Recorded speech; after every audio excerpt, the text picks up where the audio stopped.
You're listening to Art Bell Somewhere in Time, tonight featuring a replay of Coast to Coast AM from May 11th, 1995. Do you feel plagued, Pookie?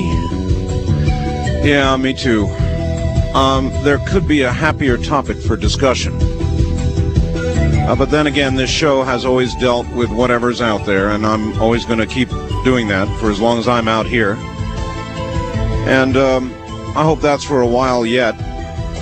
Art, could you please ask your guest how long it takes for symptoms to appear after initially contracting the virus? In other words, how long is the incubation period? Lindsay, what do you know about that? I understand it's only a matter of hours, Art, and a person would have symptoms that are cold, flu-like, and then, of course, they developed into more and more drastic symptoms. The subject tonight has come up a number of times about airborne. Mm-hmm. I'd like to quote from a Red Book. You wouldn't expect this in a periodical such as this, but it was a July 1994 edition. Since we get into the general scope of all of these different mutations, it's talking about AIDS, and the title of it was A New AIDS Mystery.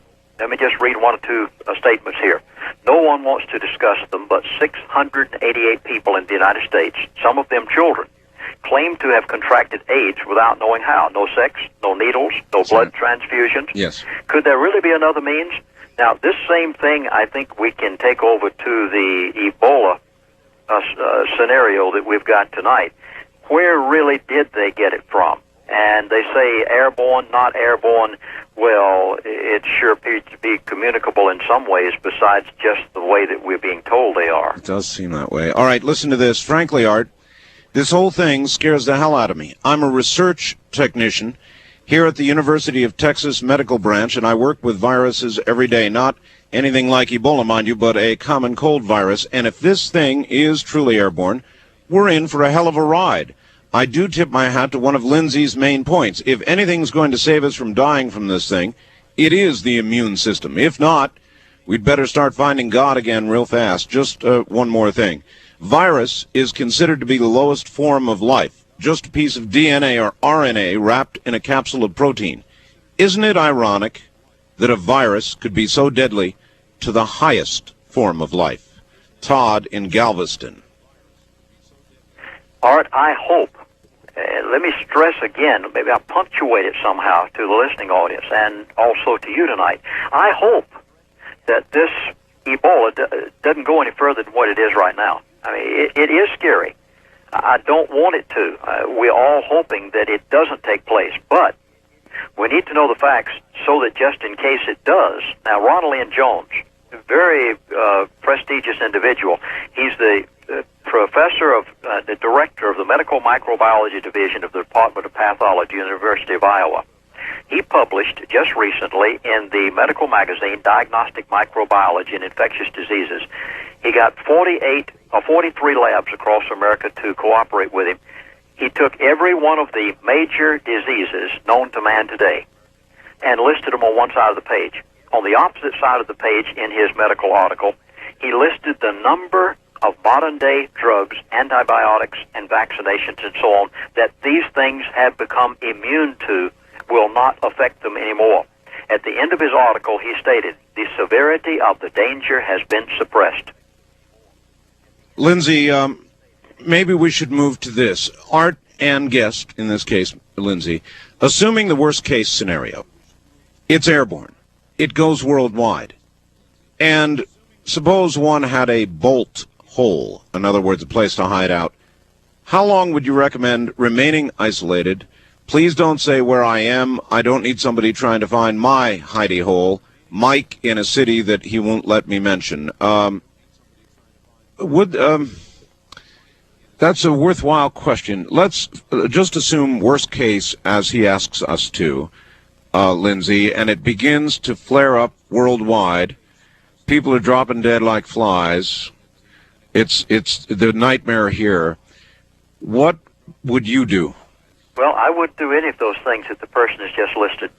I would start immediately doing everything I can to take all the supplements possible, eat correctly, and build that immune system as fast as I can, and then get out there and help all these other people who need help because they are going to be in a drastic state. So and in other not only words, that, but they'll be panicked. In other words, you'll either get it or not, and if it's not, then you might as well try and help out as best you can. You're not going to get it anyway. And I'm fully persuaded from what medical science has said for years that if that immune system is built strong enough, I will be able to overcome it.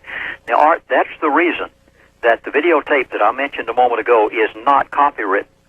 Now, let me say again, the videotape that I mentioned a few moments ago, the one we just produced last week, is not copywritten. Now, by that, you're saying to the audience, make copies? Please. Time is so late. This is such a drastic subject. I do not have time for greed. I want you to copy this tape. It is quality. Copy it. Give it out to every friend, neighbor, relatives, everybody you can. Send it all over America so that they know where this came from, why it's happening, hear the medical professionals that are being interviewed talk about it, and then learn what you can do about it to build that immune system. And then we'll deal with every single one of these in the course of a 1-hour lecture and the interviews with the medical professionals. It's not copywritten. Please get it and send it to everybody you can, and that's the reason I gave the incentive. My book, You Can Live, 240 pages. I'd like to give it to you if you purchase a videotape. And the videotape's only $27. Please get it out to as many people as you can, copy it every way you can, send it to every person you can, and let's learn the total story of all of these microbial mutations so that we can take some action. Well, I'm impressed by that. I haven't run into many people who said I didn't copyright. Go ahead and copy it and give it to your friends. So that is impressive. West of the Rockies, you're on the air with Lindsay Williams. Hello. Oh, I didn't push the button.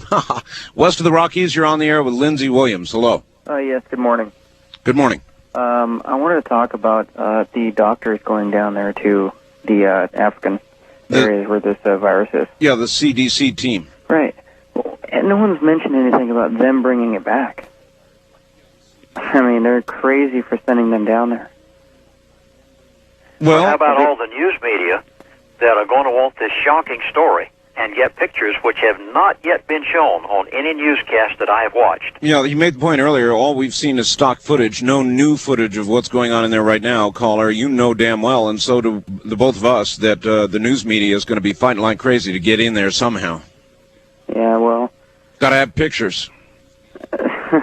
Right? The U.S. government's just nuts for sending these people down there. Well, yeah, but the CDC is going in with spacesuits. Now, I doubt that NBC, CBS, and so forth and so on are going in with spacesuits. They're going in with cameras. And what about all of these people that panic, that are already living there, who do have enough money and are affluent enough that they can flee the country as fast as possible? Right. Now, were they positive on the airplane on the way to Europe someplace or to America and became positive after they got on there? Who knows where this could spread to? I hope this does not happen. I would so much rather deal with this new strain of TB or the new strain of Strep A. For goodness sakes, let's stick with something that at least it's reasonable. All right. I agree. Well, one other point. Yes, sir? These, I think this is going, all these newspapers up here in Seattle are saying that it is airborne. They're saying that it's been confirmed that it's airborne. What newspaper is saying that? Seattle Times, Journal American, the Seattle Post, Intelligencer. They are? Yeah, they're all saying that it's airborne. Is this false advertisement? No, quite to the contrary. In fact, most of the books and articles, and even my videotape, that were done prior to the outbreak state emphatically that they know it's airborne. They know it from the outbreak that took back in 1976, first time it was ever encountered in the country of Zaire. Well, if that's true, then listen to this. Art, this is the way I see it. If this disease is transmitted the same way as AIDS, we're okay. After all, how many people would have AIDS right now? It'll kill you, that would kill you in 3 weeks. If it's transmitted the same way as the flu, we're in bad, bad, bad shape, maybe even doomed. Have a nice day, Jeff. Very interesting, because you remember 2 days ago it was 100 people dead. This morning it was 170 people dead. AIDS does not operate that fast. Now they have quarantined 6 million people. They've spread it way past that original town where it was. this doesn't sound like the slow-moving AIDS. It doesn't really. Wildcard line 2, you're on the air with Lindsey Williams. Hello. Hello, Art. Hi. I live in Pahrump, too, and I just wanted to tell you I've been here 7 years. I've been listening to you. Great program. Thank you. Lindsey, question. How long does that virus live without a host organism? Oh, yes, that is a good question. Do we know any information about that at all, Lindsey? To my knowledge, none of the material that I've read stated how long it could live. This is so new, and because there's only one outbreak that science has ever been able to record, and that was in 1976. Now when it popped up, we're really learning. The Center for Disease Control and the medical profession that's gone in there, they're learning for the first time really what this is going to do. They don't have these answers yet. It's like the Four Corners mystery illness. They didn't even have a name for it and call it the Hunter virus until months later. They couldn't grow a culture on it. Now they're dealing with this Ebola. It's the same thing. Truth is, Lindsey, we don't even know whether or not we're dealing with a new strain. We can only suspect it's new because they've not named it yet. We may be dealing with a new mutation that they didn't even come in contact with back in 1976. Well, I'll tell you what. Hold on a moment, Lindsey. If we are lucky, and when I say we, I mean the human race. If we're lucky this time, and this Ebola breakout is able to be controlled, and I pray and you pray and we all pray, we should, that it is controllable, then maybe we had better take a lesson from how close we came. Because right now, the way I look at it, we're very close. This is very frightening, very scary, and very real. So maybe a good point to ponder next hour would be if we manage to survive this, where do we go from here? We'll be right back.